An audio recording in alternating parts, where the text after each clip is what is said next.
Welcome to my sewing room. I'm Kelly and you found my channel Pickin' Stitches. Today we're going to be working on this quilt pattern out of the Celebrates with Quilt book. This is called the Piece and Quilt Sampler. Let me see if I can get the Piece and Quilt Sampler. There we go. So we're going to be working on this quilt along. All of the fabric requirements are available on Fat Quarter Shop, but for the measurements for each individual block, you would have to have the book to be part of your pattern. Now today we're going to be making the Hovering Hawks block. So this is just one of the blocks in this quilt. It's a really fun quilt, so let's get started and take a peek. Okay, so I've already got everything put together for us, and I actually cut all these out this morning. For some reason, when I was looking at the pattern, I was looking at, instead of the 9-inch hovering hawks, I cut out for a 12-inch hovering hawks. So I'm going to leave all the pieces like they are, and I'm just going to cut them down as we go. So I started with the 3-inch triangle paper, and I don't actually need 3-inch triangle paper. I needed 2 3/4. So it'll be okay. We'll just trim it down when we get there.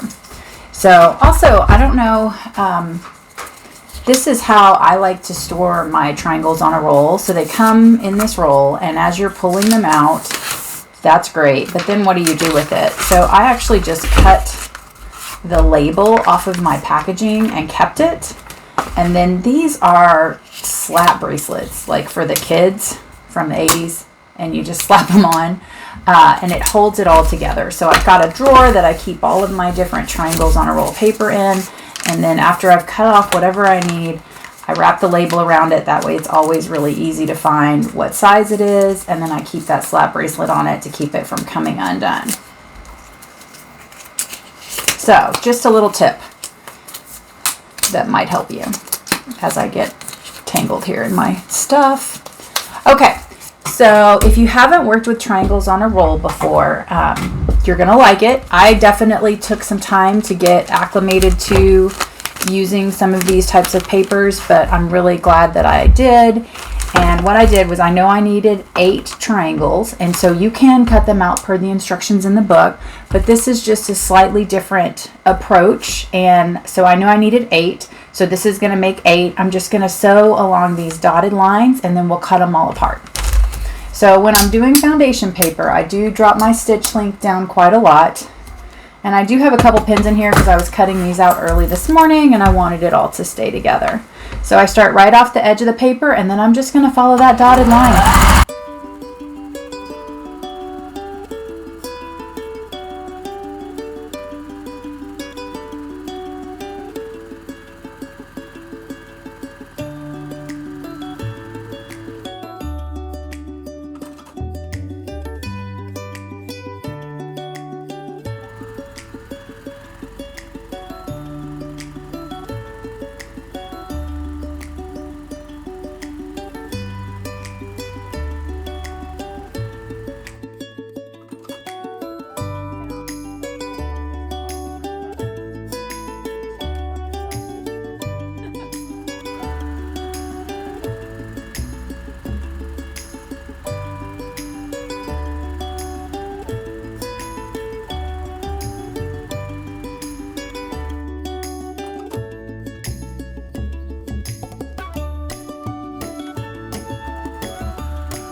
Alright, and there we have it. And since this was just one 4-patch or 8-patch, it's probably not as likely that you miss anything, but if you're doing a big huge strip of these, I always like to just kind of run my finger back across it, make sure that I didn't miss any of these seams, because you don't want to cut it apart and then realize that you did miss something. So let's go over to the cutting station and I'll show you how we cut these out.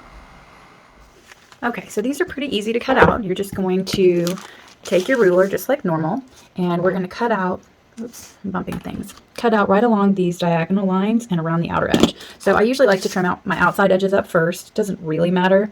I just prefer to make one cut if I can. And I'm going to get right on that line. This is a little less important because I did make these a little large, so I am going to have to trim these down, unfortunately, but what do you do? At least they're too big, right? far better than too small. All right, so I've trimmed up my 4 outside pieces. Now I'm just going to cut my blocks apart. So I'm going to trim on all 4 of these lines, and I'm just going to hit this middle line and then each diagonal. And again, I have a little bit more wiggle room just because I made these too big, so I'm not going to be so worried about it.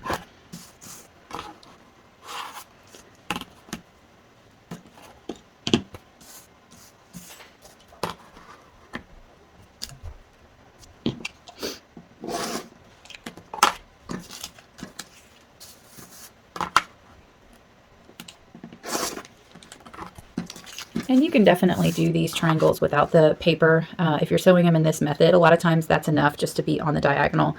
But I like how it doesn't have to be super precise on the front end, and you can still make it work. And it comes out really crisp and clean. All right, so the next thing we're going to do is peel our paper. Okay, so the next thing we're going to do is just peel our papers off. Now, since I dropped this stitch length, it's really not that bad. It's just like a little perforated line, and you're just going to get all your papers off. All the way down the line. I made that Grays quilt earlier this year entirely out of these half square triangles, and I had a lot of times on these samplers, I'm going to make 1 block at a time because they're all individual and different. And I kind of do like to cut the fabric for one and then make it, and then cut the fabric for the second one and then make it, especially if they're all different. But with that Grays quilt that I made, every block was out of half square triangles. So I just made bukus and bukus and bukus of half square triangles, and then spent, you know, some whole movie probably pulling them apart and then ironing and trimming off these little ears at the end. So now we're done with all of our paper. We'll get our iron out, and I'm going to press towards the dark. And then after I do that, I'm going to cut the dog ears off because I'll be able to see my lines easily, and then I'll press it open because this block is going to have a lot of seams.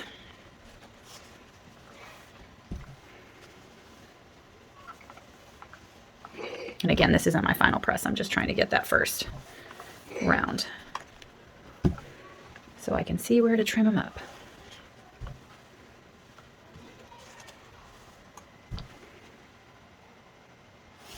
Okay, then I'm just going to grab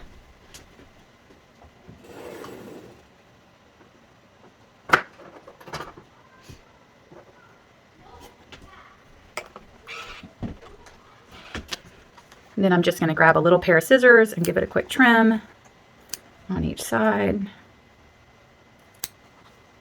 And you can definitely use your rotary cutter if you want to. I just find that with these little guys, it's easy enough just to trim them and keep moving.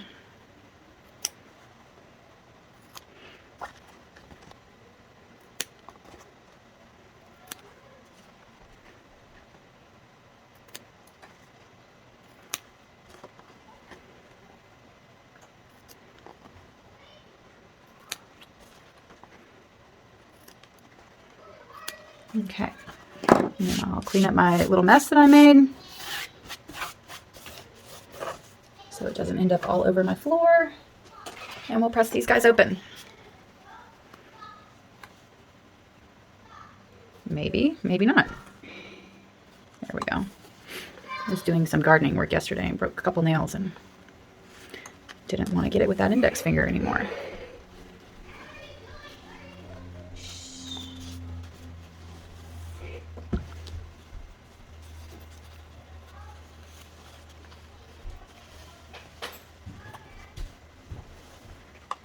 Okay, so we'll press all of these open, and then we'll meet back with our design board, and I'll show you how we lay it out. Okay, so they're all pressed flat now, and I am going to give them a quick trim because I made those a little bit too large, but that shouldn't take us too long.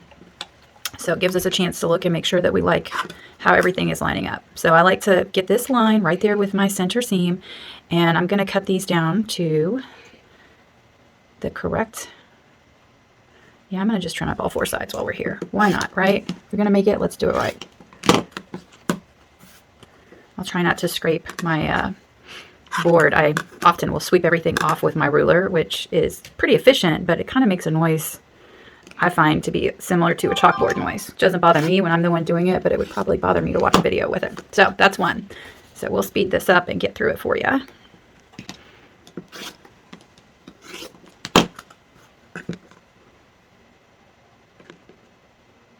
of got off that line a little bit. Glad I have a little extra. Sometimes I like to cut these from the back so that I feel like the ruler doesn't rock as much. Okay.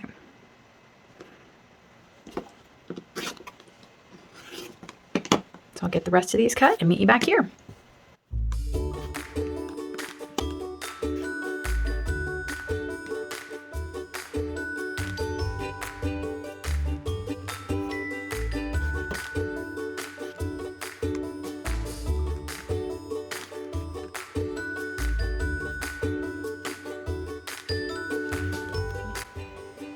Okay, there we have it. All of our triangles are now cut to the correct size, and we will get all of our pieces laid out on the design board and start stitching. So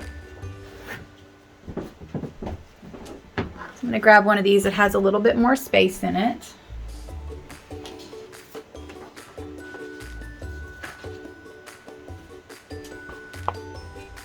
And over we go. Okay, so now we've got all our pieces together. We're just going to use our pattern here to help us get laid out. And I always like to throw these out on a design board so I don't get confused. Get that out of the way. Okay, so then next we're going to have 3 with the white triangle up. That's not right. White triangle up.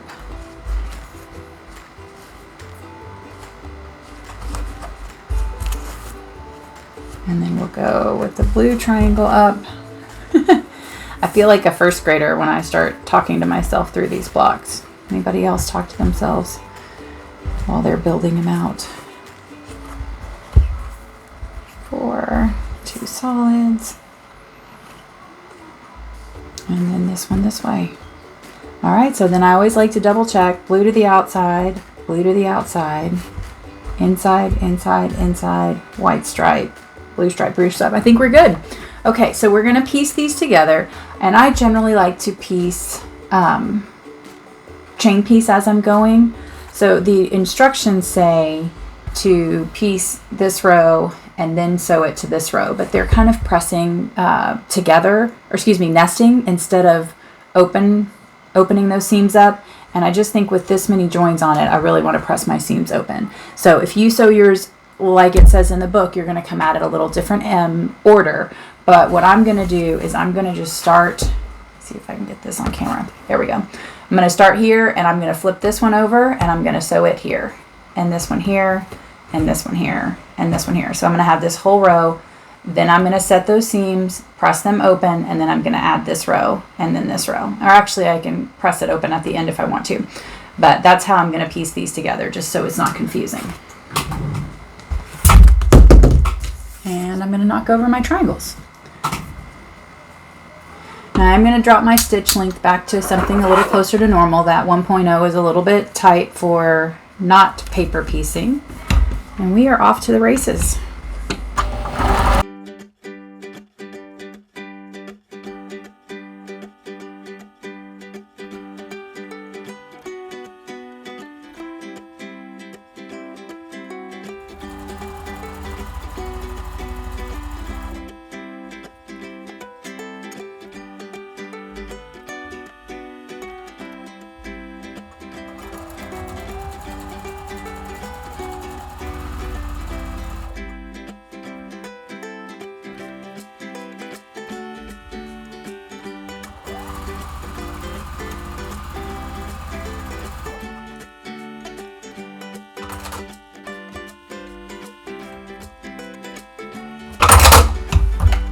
Okay, so on this next row, I know I'm going to continue to go right down the side here.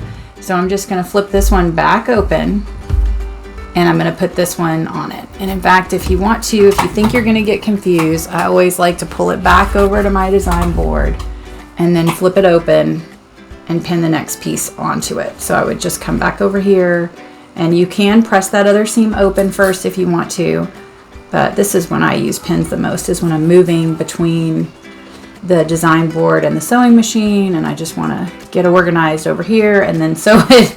I will a lot of times pin just to keep myself straight.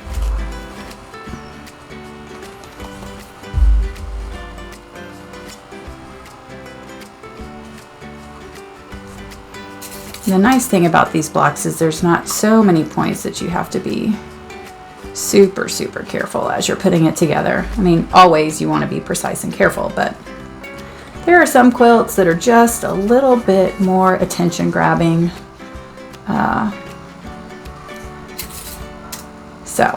And our half square triangle paper sure did help. Okay, so now I've got those all pinned. So no matter what I do, they're all going to stay together in the right order and I can't accidentally sew one of them on backwards, and off we go.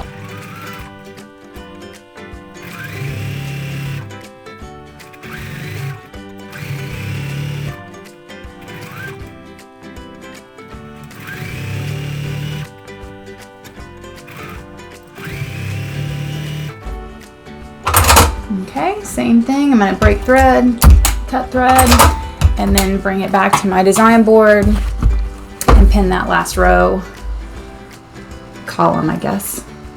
Depends on which way you're looking at it.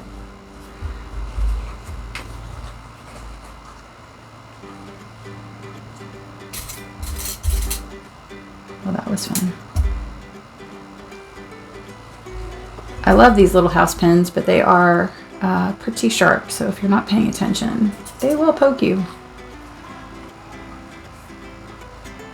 That and my English paper piecing needles, those guys get me. I stab myself with those a lot. I have to stop and make sure I'm not bleeding on my project.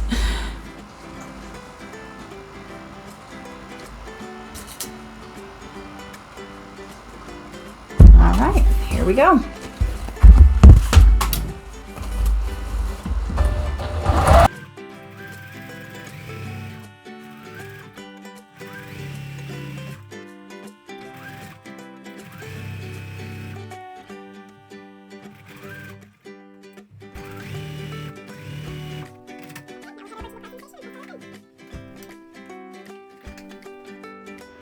Okay, so first I'm just going to set my seams. And I'll flip it over and hit that one in the middle on the back. A little awkward because these are chain piece, but it sure is nice when they all stay in order.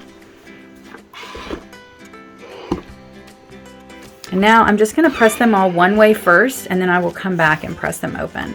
So I find it's just easiest to kind of anchor it on one side, and I'm flattening it out. I'm not tugging it out of distorting it. I'm just trying to get it to go ahead and lay down.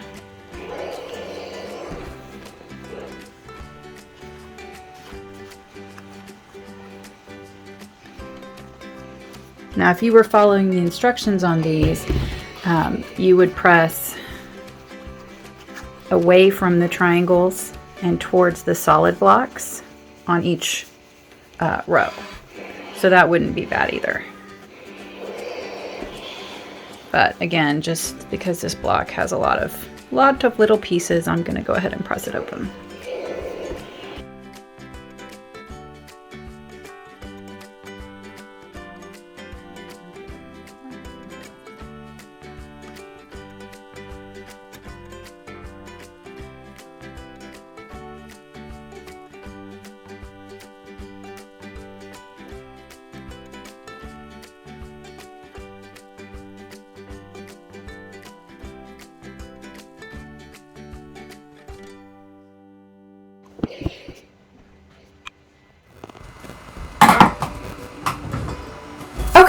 So now that all our blocks are sewn in the rows and pressed open, we're just going to flip this one down, sew across, and do each line in our block.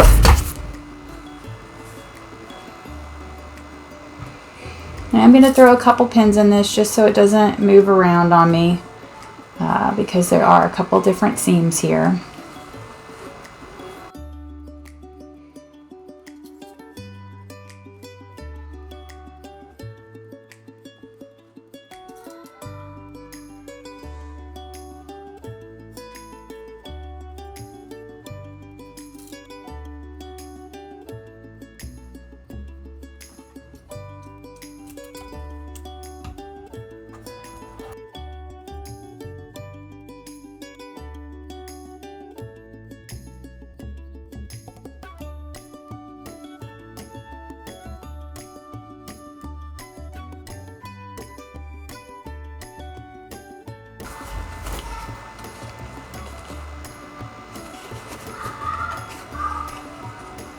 Do the same thing on this one.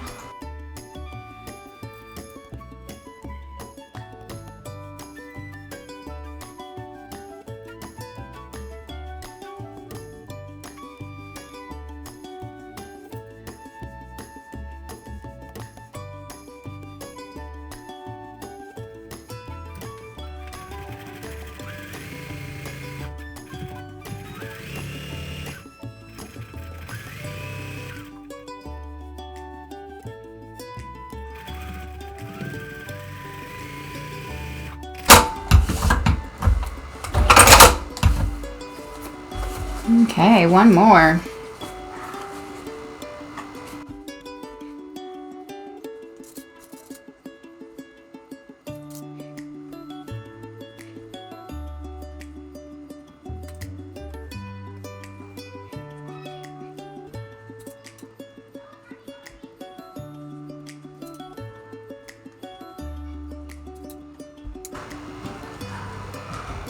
That one is standing right up, waiting to stab me. I like this pincushion, but sometimes it does. It booby traps you until you're just not expecting it. All right.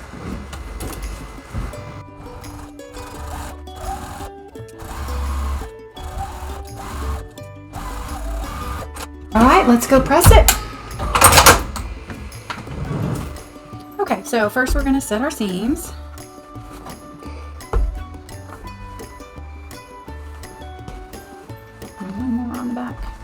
And then I'm going to flip it over and press it open.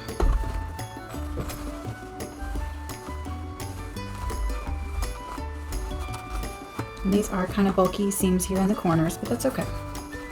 We'll get them to open up.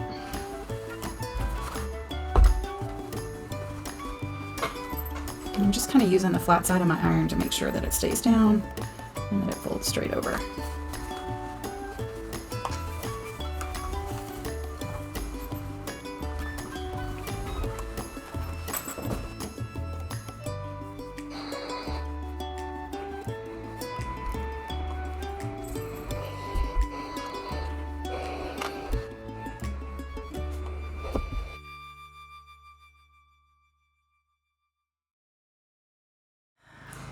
Okay guys, that wraps up our hovering hawks block. I hope you've enjoyed sewing with me. I'd love to see what you're working on. There's tons of different fabrics out there, and I can't wait to see the combinations that you came up with.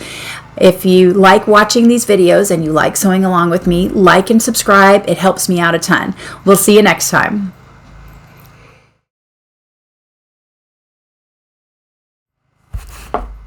That's too big.